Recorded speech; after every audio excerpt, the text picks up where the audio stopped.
Hello, hello, hello, everyone. Mike Arnold here. Inflation morning. How is everyone doing? Those inflation numbers came in hotter than expected, but as predicted by Bob, just waiting for him to jump on at some point. Good morning, Ahmed. Good morning, Wavy. ES dropped 70 points in 70 seconds on the CPI print. There's no liquidity. Gotta love the volatility. And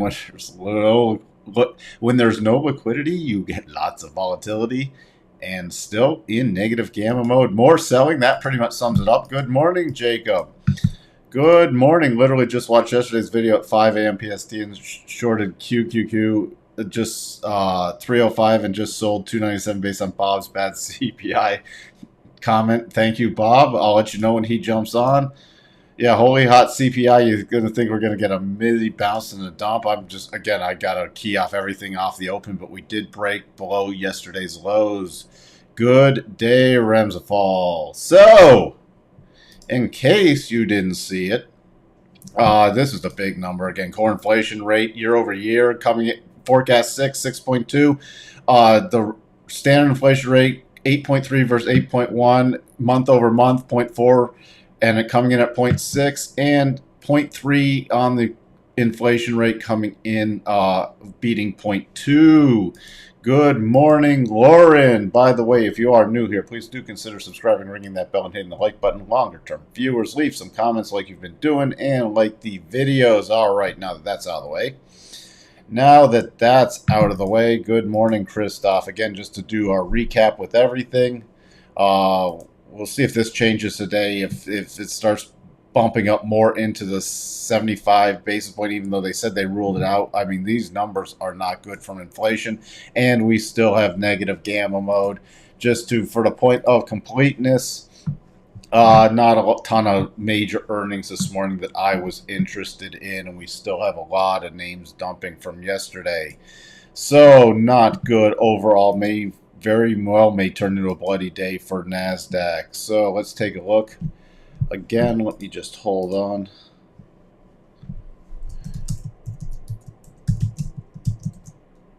I'm just reaching out to Bob again. So Bob's intuition was dead on. It was. Welcome, George.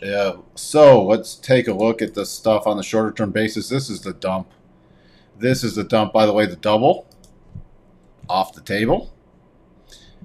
And this was the dump move, trying to get a little bounce below yesterday's lows, roll over on the open. Here are the levels I'm going with. Short-term 39.39, and then my major cluster area 39.25 to 39.28. Below there on just if the market gets wrecked, 38.86 and 38.68 are the numbers. Hey, waka waka. So on a rally, I mean, we do have a clear path here. You want to use your minor levels. I would just do the harmonics based off of this and then see what ties in for any bounce. So for example, look, see, you have this little support area becoming resistance right at the 37.5. So that would be a target I would use if it does bounce back 39.91. Then I'd be keying off this 4,006, and then major would be 40.20. So that's exactly how I'd structure it, watching for the clusters between price action and the harmonics. NASDAQ, again, pretty similar picture, holding yesterday's lows completely. That is off the table also. So down, if we roll over on the open, 12,046, 12,047 minor. Major cluster I'll be watching is 11,957 to 11,991, and disaster mode is 11,780. To the upside, again, the same thing. Let's see. Flag on NASDAQ finally broke down. 11.12.10 is your target. Well, there 11 is that's for longer term than I take it, because that's 11.12.10 would be all the way down here, which we're not getting to today unless we go into full-blown crash mode. But there is the rough flag you are talking about right here, up into that 4-hour rotation zone and moving lower, getting that little bounce before the open. So for targets on any rally. Targets are in any rally. My minor would be about 12,271. Major would be about 12,328 area, right with this prior support becoming resistance, and then you have 12,383. That's exactly how I'm mapping out today. Should we get a bounce? Not expecting much of a bounce, but we got to map out both sides. Dow lower levels 31,698, then major cluster 31,587, and then 31,527. Disaster mode cluster is 31,241 area. On the upside with this, not a lot of fantastic clusters there, so I'm roughly going off about 32,150, then about 32,358. Russell again. Russell's the last thing I'm looking to right now. It's holding up a little better, but on any rally, I'm keying off of 1788, and then major resistance coming in 1810. The short-term levels now are 1629, 1664. I will bring on Bob in 1 minute. Let's just take a quick peek at crude bouncing back right now. We had that double yesterday, crude bouncing back, and so let's just get these levels because I'm keeping a close eye on crude.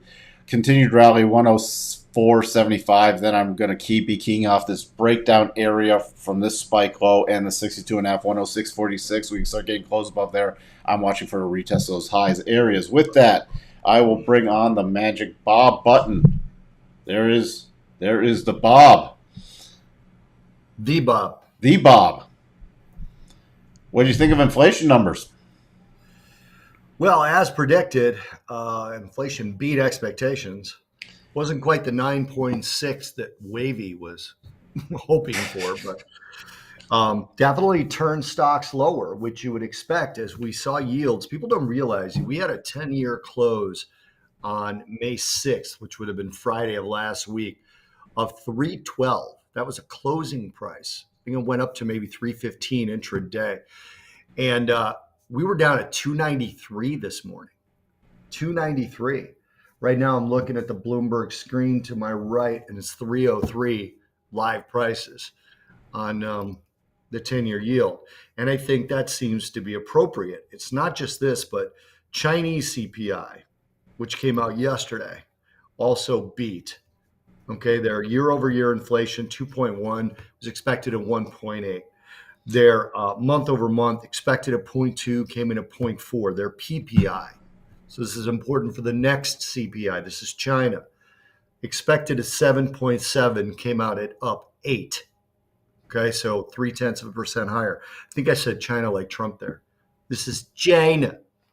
The U.S. CPI being stronger than expected. Again, it was tongue in cheek when I said I could predict it off of Biden's speech, but it was basically why it's happening. Biden's speech was why it's happening and what they intend to do about it.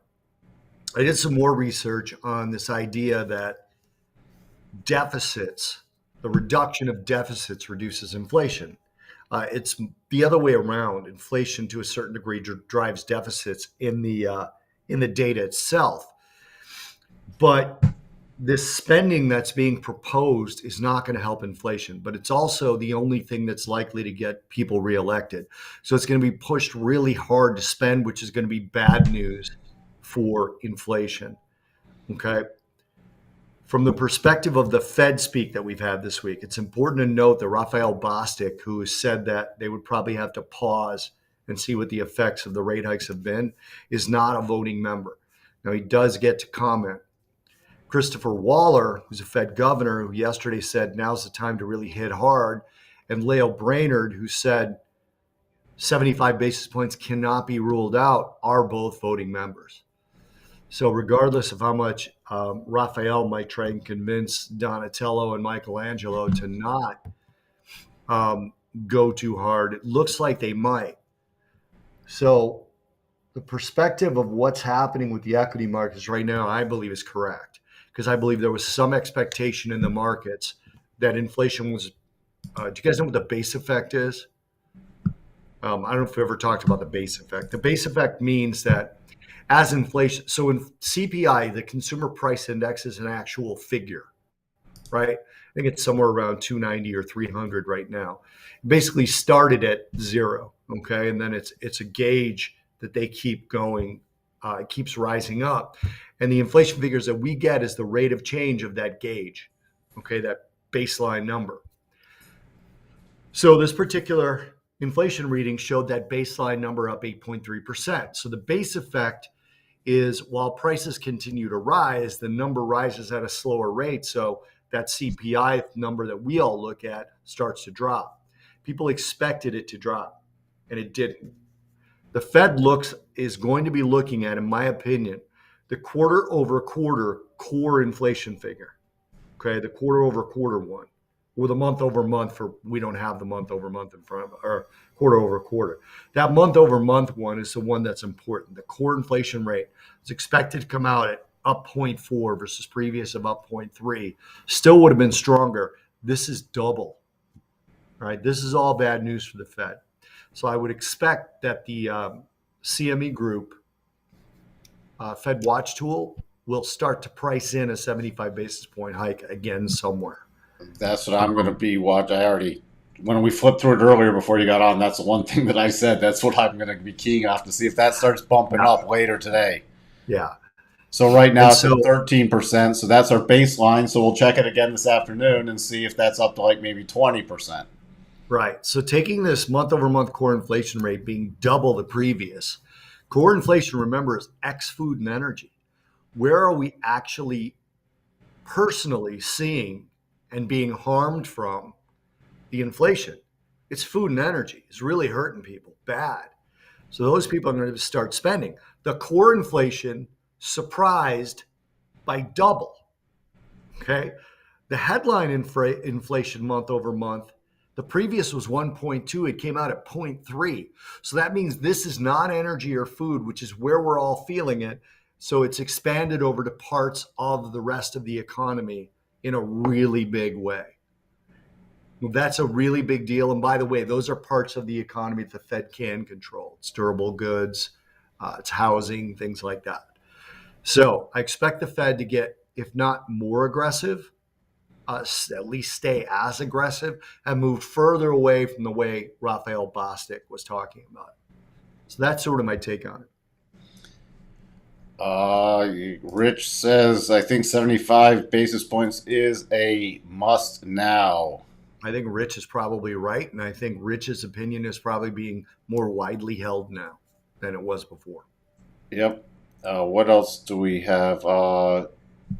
No, we'll take a quick look at gold and silver. I know gold and silver were both selling off, but a little bit, but have now bounced back. So that's actually an important point, Mikey, because as I've mentioned before, gold is a good inflation expectation hedge. So if you expect inflation to go higher, gold will, and if the market holds that view as well, gold will likely go higher. When the Fed is going to get aggressive at tightening or fighting inflation in whatever way they're going to, gold should have a hard time then. It shouldn't necessarily go lower, but it should have a hard time. So that'll help tell us what the market actually thinks of what the Fed's going to do. If gold starts to rally like crazy, then that you probably look at the CME Fed watch tool and you'll see the possibility of a 75 basis point hike start to fall. Yeah, I'm watching for in a continued rally now is back to 1868 area. It's holding that 200. We had that harmonic there and the 200 right there. So that's where it's bounced off today. If that breaks, that's not necessarily good in the short term. 1818 silver. Also, silver finally getting that stronger bounce. Keep back to that 12.5% harmonic. I'm going to be watching this how it reacts to this prior major support becoming resistance about 22.22. Somebody brought up cryptos. Where's your inflation hedge with cryptos? Oh no. Oh no. Yeah, so I was on TD Ameritrade's network earlier this morning. I'll actually be on Ninja Traders Network today at 10:30 Eastern. Um, TD Ameritrade a few months back, I said that I sold all cryptos that I owned. The guy actually gave me credit today. He said, you picked, if not the exact high, almost the high. That's not it. Like, that's not the reason. The reason is the stable coin starting to fail, and the correlation to the NASDAQ just continues to be almost one. So if I believe in weakness in the NASDAQ, why wouldn't I believe in weakness in crypto? Luna, that was the one. I couldn't remember the name. Rich just put it in, Luna. That was the one that I was trying to reference. And I actually said on the TV spot, I'm not going to mention which one it is, but I couldn't remember which one it was. That's why I didn't mention it. Yeah, Luna's just getting hammered, especially with the Terra stablecoin just completely unraveling. Well, we've got 3 states now with regular gallon of gas as of Tuesday above $5 a gallon. Oh boy. Hawaii, California, Nevada. Yeah, they're gonna have to get this under control. 42 Lou never have bought any crypto, thank goodness. And again, crypto. Who said it's going to zero? I don't know if all of it's going to zero. I know a lot of it's going away eventually. Yeah. Yeah, I made 312% on the cryptos I bought. So I'm glad I bought them. I'm just glad I sold them. USDT is next. Yeah, you know, guys, I've been super bearish. All going to zero. Lords, all going to zero. Everybody knows Mike's view on Tether. Well, that's going to zero. President Biden's addressing inflation again. Well, he said, we're just not paying close enough attention, Bob. Look, I'm not anti or pro any political party or any president in this forum. Okay. This to me is not a political forum. But his conversation about inflation and the things he's quote unquote achieved yesterday absolutely was ridiculous. Even CNN said his version of reducing the deficit was pure fantasy, because basically the deficit had tripled during COVID. So reducing it from that level, it's, pardon my language, it's a fucking joke to say that's an achievement. This particular administration, it bothers me because I don't want to be political at all in this forum. But going on TV and saying, here's what we've done, when it's just a process of normalization, it's like the Fed taking inflation from 8.3 to 8.1 and calling it a victory. Hey, we've reduced inflation by 0.2%, which they haven't done yet, but I'm anticipating that happening sometime in the future. It's that kind of blatant lying or blatant manipulating of data. It's not a lie. The deficit did fall, but that blatant manipulation of data just drives me crazy. Yep. Look at Christoph, even more bearish than me. A monthly BTC chart, a massive double top could trigger at the second target, bringing us down to 1768. Oh my God! Can we look at that? What's it on? What time frame is it on? Monthly. Wow. What does it have to close below, Christoph? Let's go to Christoph. Forget Mike. Let's go to Christoph. Let's just kick Mike off this. Here's your massive double top. Oh my God. And let's just measure it out, Mikey. Oops. Come on, clicky finger. What? Oh. Wrong click. Hold on. No, that's because it's not set up to do on settings, visibility, monthly. Third target is negative price, according to our technical. There, well, I got 1725 with the conservative targets. I mean, 1,725. Look, so it could pull a crude. May close, huh? We could pull a crude. It could go to negative. We got to watch that monthly close, the end of May. Everybody remember that. Yeah, and the aggressive targets, just to keep the second target in mind, would be, look, we can't even use that. We have to use conservative targets. But the first target's what I would be interested in. Yeah. That's 10.9. So 10,900 or is 10,900, and look at that. That's right in line with the prior resistance becoming support before the launch off point. That's more likely than negative prices. Hey, that the last day of May, I'm on the live stream. It's a Tuesday, May 31st. So let's look at this that day. All right, let's remember that. You're in charge, Christoph. All right. Anything? Let me just jump to the other. Because I know people watch this real quick. We just got to see Tesla, where it's looks like we're going to get the gap down pre-market. By the way, if it rolls over and we get the selling pressure, my next major area is 754 again with the gap. The doubles off the table pretty much. Mike, what's your next support on NASDAQ? Bouncing a little bit, but the Russell's positive now. Where's my next support on the NASDAQ? Yeah.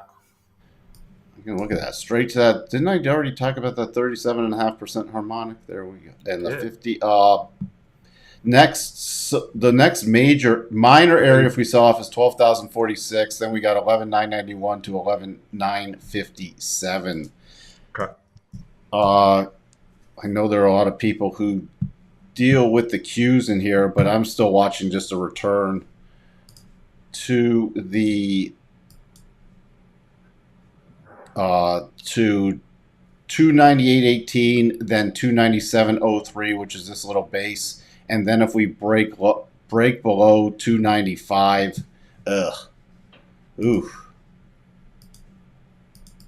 let's just see if we break below that. Then it would be 294.50 and 293.25. So, all right, what am I watching for? I'm just going to watch for the possible momentum bars coming in at the open, especially on the NASDAQ and S&P. Those are going to be two things I'm keying off on the open. It's full focus on the S&P and NASDAQ. S&P is coming back just shy of the 37.5, but I'm going to be watching also these little patterns. These are super short term, but this is what I'm keying off of on the open to see if we roll that back down with some momentum. So, hey, can you just put up 42 blatant manipulation, all politicians? I just want to point out that's part of the reason I don't want to talk political. It's because it is all politicians, 42. We agree. Well, that's why I don't actually ever want to be political in this forum, because it is. You're absolutely right. The data comes out good, they did it. The data comes out bad, someone else did it. So we agree. Okay. I don't want to be political in this forum at all. I just don't want people to think the drop in the deficit from twice or three times the all-time high is somehow going to affect inflation and is somehow going to help the economy. It's not. So, can we look at the Canadian dollar? Why would it not be stronger? Well, it's pretty strong. I mean, it's pulling back today, but it broke out of a pretty substantial resistance zone. So, Pelosi selling. What? I'm sorry. I'm reading the chat. My bad. I'm going to go. Selling? Yeah. I mean, I don't have a fundamental opinion on the Canadian dollar from a technical perspective. Now it's broken key resistance, so on any pullback, it would be a continued potential push higher. Yeah. And then finally, we got the U.S. dollar. Let's just check in on that. Again, longer term, we're set up for a bigger potential topping play, but as I talked about yesterday, back below 102.57 at this point gets me 102.57 to about 102.36 starts triggering a rollover pattern. All right, with that, I got 2 minutes to open. I gotta get my There's my a question mojo for on. me down there. What's that question? There's a question for me down there. How many T-shirts does Bob have? I will text Mike a picture of my T-shirt closet. And I will put that up this afternoon. All right, guys. So if you want to know how many T-shirts Bob has, you'll have to tune in this afternoon. Thank you. Send a picture of one of my T-shirt closets. And if anything happens majorly, I'll be on at noon for a quick update. If not, you'll just see me this afternoon and talk to everyone later. Thanks, Bob. See you guys. Bye. Thank you, everybody, for being here, and I will talk to everyone later. Have a great trading day. Again, if you don't have anything going on, manage your stops, and don't try to chase a market if you don't have great setups. Bye. Oh, and if you're new here, do subscribe. Bye for now.